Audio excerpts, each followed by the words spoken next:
this guy fled past me and grabbed my bag out of my hand and sped across the car park.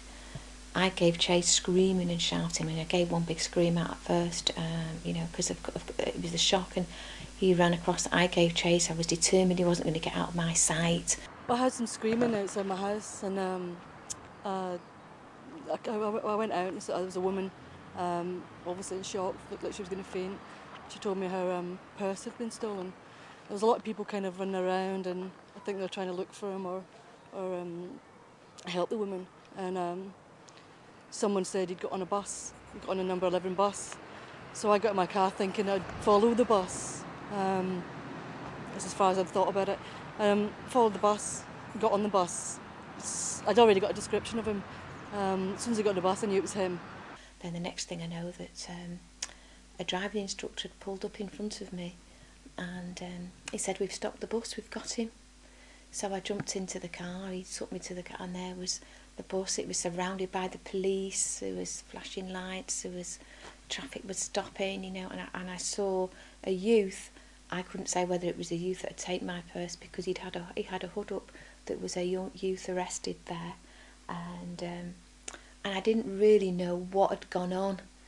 It was only when I got to the police station, and really in the last week, that it's all been pieced together, and the fact that several people chased the bus, but it was this lady, Elle, I think she's called, that actually stopped a car in front of the bus, boarded the bus, confronted the youth, and got into a tussle with him.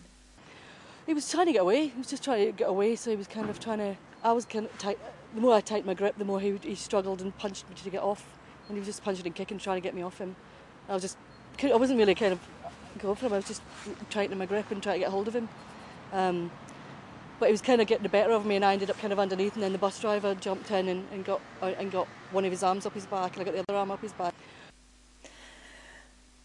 Risked her own life, or it was her safety that was at risk, and it was a principle of the thing. But at the end of the day, it was only a purse, and if she'd have got hurt for my purse, I would have been devastated. Have you got any injuries from this? Yeah, he punched me in the head and my arms. I've kind of wrenched my neck and my wrist, and got some big bruises on my arm and my head. But It must have been an awful shock. I mean, you're obviously still shaken up by it. Yeah, okay, yeah. I mean, I have good days and bad days. I'm not sleeping very well at the moment. I do get a little bit jittery, but you have to be strong and you have to get on with it, and you can't let those people win and get the better of you, Yeah, but I'll get over it, and it could have been a lot worse. But out of such a negative thing, there was a lot of positives there. That people could have stood there and totally ignored the situation, but they didn't. Everybody came together to do that, and as I say, there were several, but the main hero of the day was Elle.